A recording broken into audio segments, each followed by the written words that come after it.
Hey guys, it's Zach, and today we have a follow-up video to my previous, which for those that don't know, I made a video some time ago where I essentially went over the overarching magic systems of my world, but mostly in how they allow not just casters to interact with magic, but how they allow everyone in a given world to interact with magic, allowing any type of character to have that slight magical flavoring without being a full-blown caster. And in our video today, we build off of that last idea, detailing the Arcane Soul, the Touch of Eth, the Divinius Shard, and the Wellspring of Life, and the many techniques that the magic list can use in interweaving these powers into their martial abilities. And it's here in this video where you'll be exposed to the very beginnings of a much grander and larger design that's been in the making for some months now. In case you didn't know, I have a personal vendetta against high fantasy worlds, or just fantasy worlds in general, that make magic feel and seem almost secular, as if it's somehow different than what would be encountered in everyday life. I personally have the philosophy that if you're in a fantasy world or a high fantasy world, magic would be like breathing to you. It would be like air to us. It would be just a fact of life, like how we all have the entire wealth of knowledge in the entire world in our pockets. I'm talking about your phone. We don't really think about that, right? Like you don't think of it like that. You don't really think about the fact that you have access to more knowledge than anyone at any point in history right now in a small little flat box in your pocket. Magic in a serious fantasy setting would feel just like that. The way people of that world would interact with it would almost seem normal, like everyday life. It'd be mundane magic, despite the fact that what would have been fantastical to people 100 years ago in our world would just be everyday life for people that are like us now, in the present. In a true fantasy setting, what is fantastical would be normal, and then what is truly fantastical would be elevated even further. In my opinion, of course. Another aspect is that if everyone is born with some type of inherent connection, they would use it, no matter how small or big that connection is, down from its very rudimentary forms of magic, all the way to the more advanced forms of magic that mages could use. People would use it. The comparison I made in my last video is that most adventurers would know basic math and algebra, whereas mages would know calculus and trigonometry in terms of how complex they would understand the magic and the magic flow that they tend to use, which could be one of many different things. So with that being said, this is the battle art system, which serves as the groundwork for this very idea, the concept that even warriors born in a magic world would utilize what little magic they have in ingenious ways, blending it with martial prowess to truly maximize what they're capable of. This system was inspired largely by the Ashes of War from Elden Ring, and one of the key factors is that I just enjoyed that every character in that game had access to something that makes them special. You have that one Ashes of War that you just love using, and it's now a cornerstone in your build. A way to augment gameplay that goes just beyond hitting the thing until it dies like they would in the previous titles, or like you would in usual D&D combat. I really love the design of that idea, and it just so happened to align with what I wanted to include in the battle art system, which was something I had in the cloud source of my brain for a really long time. The first draft of something like this was the weapon skill system that I made quite some time ago. Basically, every weapon had 2 to 3 skills that they could use. If you played Baldur's Gate 3, then you know what I'm talking about. But the end result was something that felt overly cumbersome for the player without any of the mechanical returns that would make engaging with the system really worth it at all. And to note and give credit to myself, I am a professional dungeon master with over 5 years and 10,000 hours worth of experience running games, creating homebrew, and just about everything in between. What I found over time was that no one used the old weapon skill system that I had once they leveled out of the early levels of their respective games, which then made me sort of think, how do I create a system that, one, is good across all levels of play? The weapon skill system would get weaker the higher level that a player got because the dice would still stay the same, basically. It wasn't dynamic. The second point would be a system that's fun to engage with from a player side, something that you can sort of get into and fall in love with and apply it to your character in a more meaningful way. And the third point here would be something that's easy to understand. You have no clue how overwhelming it is to look at your weapon, see that it has 3 separate skills, go find each of those separate skills, 3 of them by the way, and then you have a second weapon that you wield, and that one also has 3 separate skills. So now you have to keep track of not 1, not 2, not 3, but 6 different skills across your 2 weapons. That, in my opinion, is just too much. You had to make it a little bit more simpler. But the biggest goal here was to give every player the opportunity to, quote unquote, be a part of the magic, to feel connected to the world in a deep way, no matter if they're a spell slinger wizard or a rock slinging barbarian. I wanted to immerse everyone and create something that, instead of being cumbersome to use, felt fun and exciting to engage with in terms of the overall possibilities that it gave you, because it would have meaning.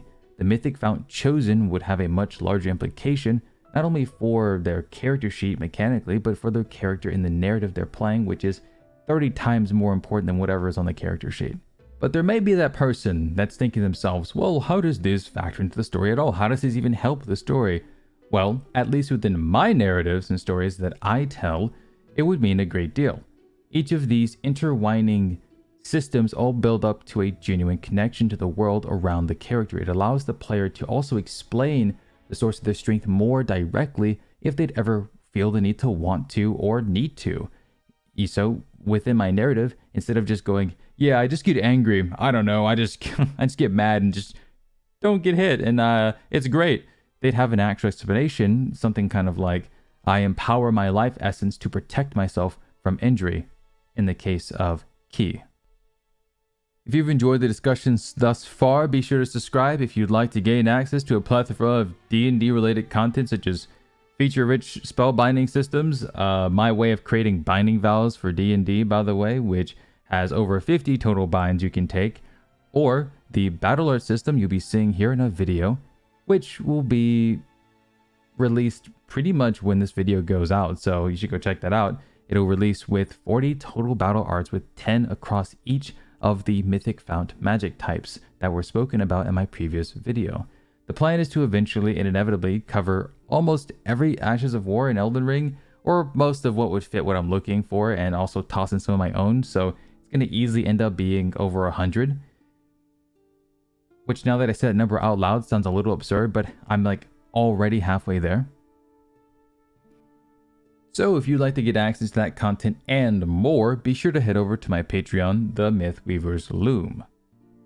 To start, the Arcane Soul, and I'll spare most of the recapping as there are entire videos about this specific source of power, and those would do it way better because we're here to talk about the battle art system. So we'll just be going over how this form of magic interweaves with your martial abilities. When using a battle art that derives from your Arcane Soul, you extend your Magi's capillaries.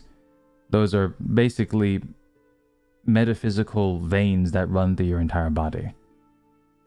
Here, you would learn how to extend them over into objects, weapons, and as such, creating an armament that is an extension of your magical will. It's no spellcasting focus, however, it does allow one to use various battle arts, such as Spell Blades Seeking Daggers, where as a bonus action, you conjure an amount of magic daggers above your head equal to your battle arts modifier. These daggers seek and attack the creature you perform your next attack against. And I know what you're thinking, this sounds a lot like... Yes, it does. That is exactly the point. It looked cool, so I made it. That's basically my mantra. But think of it. You're playing a rogue in the midst of combat. You finally manage to duck behind cover while another party member engages the enemy. You channel your magic into your dagger quietly and manifest 4 glowing magic daggers which float above and around your body. When it's best, leaping from behind cover, the daggers strike into the enemy as you leap forward and land a decisive sneak attack, dealing a heap of magic damage and also physical damage having been in stealth. The daggers each would have had advantage in this attack because you were hidden.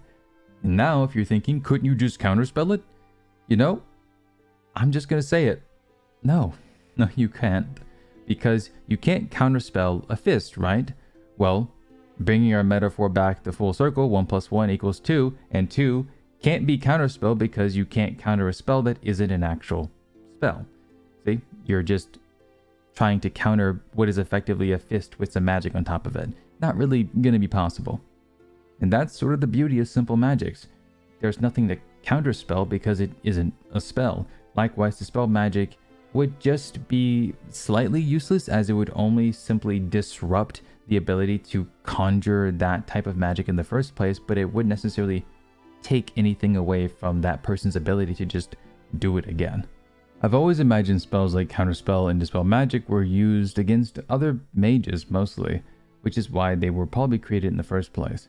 But I would imagine to counter something like this, you would just simply block, dodge, or parry such an attack.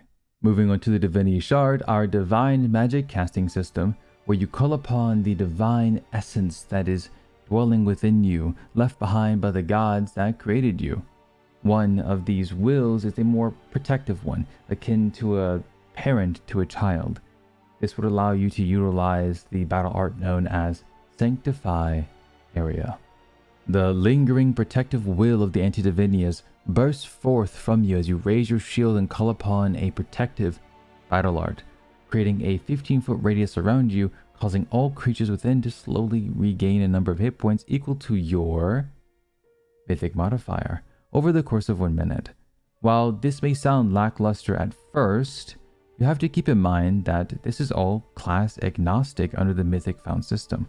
Any class that could have the Divinius Shard as their main source of magic would be able to perform such a feat as long as they're wielding a shield. This also means that you as a player will have slightly more agency over your hit points, in that you can heal yourself without needing to be a cleric. Instead of having to depend on a healer to mend your wounds, you as a frontliner could use this ability below your feet and stay in the fight for a round or two longer. But on a more flavorful level, all of your martial abilities will take this sort of divine flavoring to their aesthetic, with non-conventional forms of divine power. This battle art in particular takes after the Holy Ground, Ashes of War from Elden Ring specifically. Moving on to our next battle art, or rather the next mythic fount of power it takes after, the Touch of Eth, the more nature-based primal magic of the Mythic Found system, which you guys may be sort of familiar with the idea of. Wherein, as you fight with the Touch of Eth, you begin to source your power and your combat style from a more instinctual, animalistic place. As you commune with the planet for power, you wildly swing your weapon in surges of primal magic towards your foes, and sometimes a technique happens to be applied to that. Our battle art for the Touch of Eth is Flame Cutter, inspired by the Ashes of War, Flame Strike. Yeah, I didn't really walk very far for that name, but essentially, while performing this battle art, the flow of Eth bursts from the planet itself, climbing your body like tree roots and imbuing you with a localized wildfire upon your blade. That you then use in a slash that hits in a wide arc towards your enemies. One key factor of how I enjoy representing the flow of Eth is by personifying it as almost plant-like roots which reach across a person's body. This effect isn't normally seen by the naked eye, however, when utilizing advanced forms of battle art or high-level primal magic, this effect not only appears to the naked eye, but it's more verdant, and in some cases it may look like the caster is completely enveloped in these magic roots from the planet itself. And don't worry, there'll be far more depictions of all of the different types of magic and how they flow within the body and how it all sort of looks to the metaphysical eye in future videos dedicated to each of these magic systems in itself, which I plan on making at some point in the future. Finally, to our last battle art preview of this evening, we have the Wellspring of Life, or as commonly known by everyone here, Ki. The battle art in question is Crane Beak Rush, which takes after the Ashes of War, Charge Forth. Usable with spears or your hand because monk, and think about it, it's kind of cool. How I go about explaining how one uses their inner wellspring during combat is that you would focus your ki from your heart, as it's believed that's the source of that power. You would then wrap it around your form and the weapon you're wielding completely in this life energy for a brief period of time, which the battle art takes place on. It's not as flashy, but I've always enjoyed the feeling of standard techniques that you've more or less learned in martial arts. As someone who once upon a time did quite a bit of martial arts himself in the past, I really enjoy the idea of a technique that's sort of passed down from generation to generation, with each iteration becoming more and more efficient, which is why, like the rest of the battle arts in the Inner Wellspring, Cranebeak Rush isn't very flashy. It's simple. You coalesce your legs and your spear with ki, you leap forward an additional 20 feet and perform an attack. It's effective and it gets the job done, with of course the benefit of you gaining additional damage. Oh, and if that sounded extremely simple, don't worry, I'm going to become increasingly unhinged with these as time goes on and the system matures and I add more and more on top of it. After all, Melania's waterfowl dance will 100% be powered by the Wellspring of Life. For those that don't know, this is what it looks like. For those that do know what this is, I am so sorry. Just go summon Let Me Solo Her. I'm sure he'll save you. But with that, everyone, we've now made it to the end of our video. Big appreciation for anyone who made it through to the end, and honestly, thank you for finding my little corner of the internet interesting enough to invest your time into. If you liked what you saw, please consider liking the video so that I hit the algorithm running. Share the video with your friends if they happen to have love for both Elden Ring and D&D alike, just like you and me, because let's face it, if you're still here, you definitely like them both a little too much. And don't forget to subscribe and join me on my journey to bringing my fantasy worlds to life. Through systems, storytelling, and everything in between, I'd like to ask you, however, what was your favorite Ashes of War in Elden Ring? Leave that comment down below, and maybe I'll make it. As for the battle art system, you can find the full feature-rich document over on my Patreon, along with the Mythic Fountain system that serves as its foundation, which will have, as mentioned, 40 battle arts in total, and the system will be updated at least once or twice with 40 extra for like 120. Why? Because I'm a bit of a workaholic and I can't stop. Not that I want to. But with that, a big thank you to all of my patrons over on Patreon and to anyone who stayed around to the end. With all that being said, I'll be seeing you guys in the next one.